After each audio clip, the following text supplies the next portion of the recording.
Good afternoon students. आज हम लोग जो टॉपिक पढ़ रहे हैं that is transportation in plants. Plants के अंदर प्लांट्स को जो रिक्वायर्ड है that is water, minerals and other food substances plants में रूट से लेके स्टेम, लीफ, फ्लावर, फ्रूट तक कैसे ट्रेवल करते हैं वो हम लोग यहाँ पे देखने वाले हैं। ठीक है, सो सबसे पहले हम लोग बात कर रहे हैं टाइप्स ऑफ ट्रांसपोर्टेशन। इमेजिन करो कि मेरे पास दो प्लांट्स हैं, एक है मेरे पास है एल्गी, ओके, जो बेसिकली सबस्ट्रेटम से स्टिक होके चलती है, मतलब जमीन से, राइट। यूनिसेल्युलर एल्गी होती है तो डेफिनेटली उसमें कोई सिस्टम नहीं होगा, लेकिन जब मैं बात कर रही हूँ मल्टी सेल्यूलर कॉम्प्लेक्स प्लांट्स की मैं बात कर रही हूँ लाइक दिस, तो वो प्लांट्स के अंदर डेफिनेटली कोई एक सिस्टम होगा, राइट, कोई पार्ट्स होंगे। सो यहाँ पे हम लोग बात करते हैं कि ट्रांसपोर्टेशन है जो वो शॉर्ट डिस्टेंस के लिए ट्रैवल करता है। पानी इधर है, ठीक है, अगर वो शॉर्ट डिस्टेंस ट्रैवल करता है so that is called the transportation, जिसमें हम लोग शॉर्ट डिस्टेंस की बात करते हैं, ओके, ट्रैवलिंग, ओके। लेकिन जब मैं बात कर रही हूँ लॉन्ग डिस्टेंस ट्रैवलिंग की, ठीक है, तो वो प्रोसीजर को, वो प्रोसेस को मैं बोलती हूँ translocation, okay, that is called the translocation. जब मैं जो भी रिक्वायर्ड थिंग्स है उसको डिस्टल पार्ट ऑफ बॉडी तक ट्रांसपोर्ट करती हूँ, सो that is called the translocation. तो मैं ऐसा बोलूँ कि शॉर्ट डिस्टेंस के लिए ट्रांसपोर्टेशन एंड लॉन्ग डिस्टेंस के लिए ट्रांसलोकेशन, ओके। ये जो ट्रांसपोर्टेशन है जो कि शॉर्ट डिस्टेंस की मैं बात कर रही हूं, तो उसको मैं ट्रांसपोर्टेशन को मैं बेसिकली दो पार्ट्स में डिवाइड कर सकती हूं, that is passive transport, passive transport and active transport. समझिए, पैसिव ट्रांसपोर्ट जिसमें एटीपी की रिक्वायरमेंट नहीं होती है, okay, no requirement of ATPs. लेकिन जब मैं एक्टिव ट्रांसपोर्ट की बात कर रही हूं ATPs are required, right. Passive transport के बेसिकली दो पार्ट है, विदाउट प्रोटीन, ओके, जिसमें प्रोटीन की जरूरत नहीं पड़ती है, जिसमें मेम्ब्रेन के अंदर के प्रोटीन की जरूरत नहीं पड़ती है, so that is called the diffusion, okay, diffusion. लेकिन जिसके अंदर मुझे मेम्ब्रेन की जरूरत पड़ती है, विदाउट प्रोटीन दोनों में नहीं, लेकिन इसमें विथ मेम्ब्रेन, तो इसके अंदर आएगा osmosis, okay, that is called the osmosis. Diffusion, osmosis with protein, तो that is called the facilitated transport. लेकिन जब मैं बात कर रही हूं प्रोटीन की रिक्वायरमेंट है लेकिन उसके साथ एटीपी की भी रिक्वायरमेंट है, तो that is called the active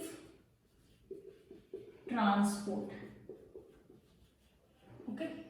समझाती हूं, देखिए बेटा, समझिए, डिफ्यूजन मतलब मेरे पास एक सेल है, ठीक है, अगर ये सेल के अंदर मेरे पास ये फूड है, ये फूड यहां से लेके यहां ट्रैवल कर रहा है, यहां से लेके यहां ट्रैवल कर रहा है, तो उसमें वो कोई मेम्ब्रेन को क्रॉस नहीं कर रहा है, so that is diffusion, okay.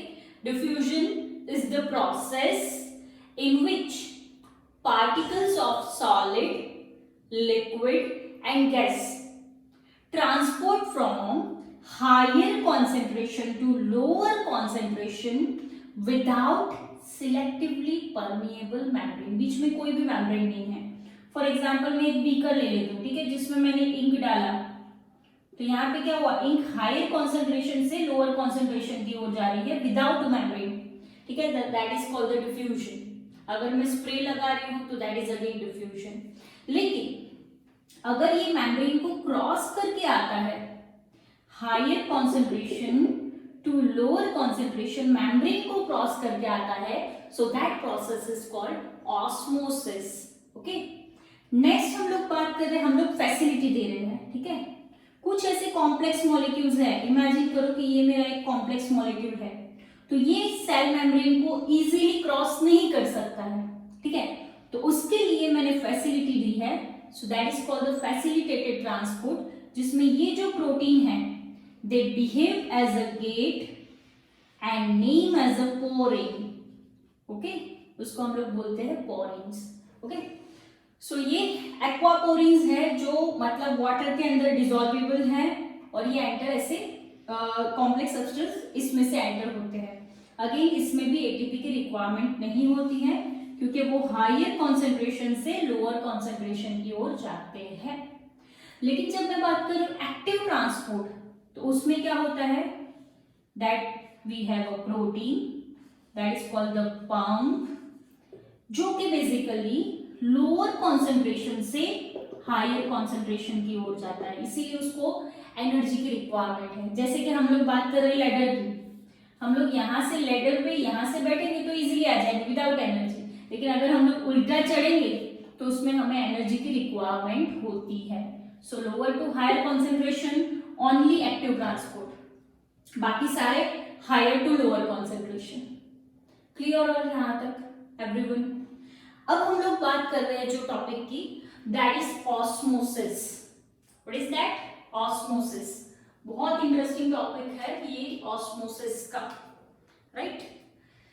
Okay, सो यहाँ पे हम लोग फिर से एक बार देख लेते हैं कि ट्रांसपोर्टेशन में रिक्वायर्ड सिलेक्टिवली परमिएबल मेम्ब्रेन और द प्रोटीन। तो किसमें प्रोटीन की रिक्वायरमेंट है? That is in facilitated and active. Highly selective permeable membrane, okay, या फिर हाईली सिलेक्टिव मॉलिक्यूल्स जिसमें हम लोग करते हैं, तो जिसमें हम लोग क्या आएंगे? Osmosis, facilitated and active. Transport सैचुरेट्स, मतलब जैसे बैलेंस हो जाएगा उसके बाद नहीं होगा, सो ये तीनों, ठीक है। Next uphill transport, like this uphill, that is only active. और ये नीट का क्वेश्चन था कि अपहिल ट्रांसपोर्टेशन हम लोग किस में देखते हैं? Okay, required ATP as energy, that is again active transport. Clear यहाँ तक? ओके, अब हम लोग बात कर रहे हैं दैट इज ऑस्मोसिस। ओके, हमेशा याद रखो ऑस्मोसिस हमेशा लिक्विड के अंदर होता है, मतलब transportation of water from the higher molecule और the higher concentration to lower concentration through SPM, selectively permeable membrane. अगर मैं यहाँ पे बीकर ले रही हूँ, ठीक है, और यहाँ पे एक सिलेक्टिवली परमिएबल मेम्ब्रेन है, यहाँ पे प्लेन वाटर मैंने भरा हुआ है, दूसरा मैंने भरा हुआ है दैट इज सॉल्टी वाटर, ठीक है, यहाँ पे सॉल्टेड वाटर है। तो वाटर के मॉलिक्यूल यहाँ पे ज्यादा है और यहाँ पे कम, क्यों? क्योंकि सॉल्ट भी तो है इसके साथ। तो वाटर के मॉलिक्यूल हायर टू लोअर की ओर जाएंगे through selectively permeable membrane. Clear? So that process is called osmosis. Okay, तो ऑस्मोसिस हमेशा दो कंडीशन पे, दो सॉल्यूशन के ऊपर बेस्ड है, जिसमें सॉल्यूट दैट इज सॉल्ट्स की मात्रा कम, that solution is called hypotonic solution. ठीक है, जिसमें सॉल्यूट की मात्रा ज्यादा, that is called the hypertonic solution. लेकिन अगर दोनों में सॉल्यूट की मात्रा सेम है, so that condition is called isotonic solution. तो आपको एक अच्छा सा क्वेश्चन आएगा कि मेरे पास एक बीकर है, उसके अंदर मैंने अमीबा को रखा है, या फिर ले लो कोई सीड रखा है, तो व्हाट विल हैपन? ये बाहर का जो सॉल्यूशन है उसको आप क्या बोलोगे? बाहर का सॉल्यूशन है जिसमें सॉल्यूट कम है, अंदर सीड है तो मतलब सॉल्यूट ही ज्यादा है, पानी कम है उसमें, तो ये वाला जो है that is called the hypertonic solution. और ये जो बीकर है उसके अंदर होगा हाइपोटोनिक सॉल्यूशन। ओके, तो पानी बाहर से अंदर की ओर जाएगा and that process is called osmosis. Okay, पानी अंदर जाना दैट इज एंडोऑस्मोसिस। अब यही कंडीशन में बाहर में सॉल्टी वाटर रख देती हूँ, ठीक है, बहुत सॉल्ट वाला, और अंदर में रख लेती हूँ सिंपल फिश, ठीक है, तो क्या होगा, फिश के अंदर भी पानी तो होगा ही, तो ये पानी जो है वो अंदर से बाहर आएगा, and that process is called exosmosis. Okay, so अगर पानी अंदर जाता है तो वो बर्स्ट हो जाएगा, ठीक है, एंडोऑस्मोसिस प्रोसेस से कोई भी चीज बर्स्ट हो जाएगी, लेकिन एक्सोऑस्मोसिस प्रोसेस से कोई भी चीज श्रिंक हो जाती है। जैसे आप बहुत साबुन वाले पानी में अगर आप क्लोथ को वॉश करते हो तो आपके हाथ में श्रिवलनेस हो जाती है, ठीक है, वो श्रिंक हो जाती है स्किन बिकॉज ऑफ एक्सोऑस्मोसिस, हमारी स्किन का पानी भी निकल गया। क्लियर हो यहाँ तक?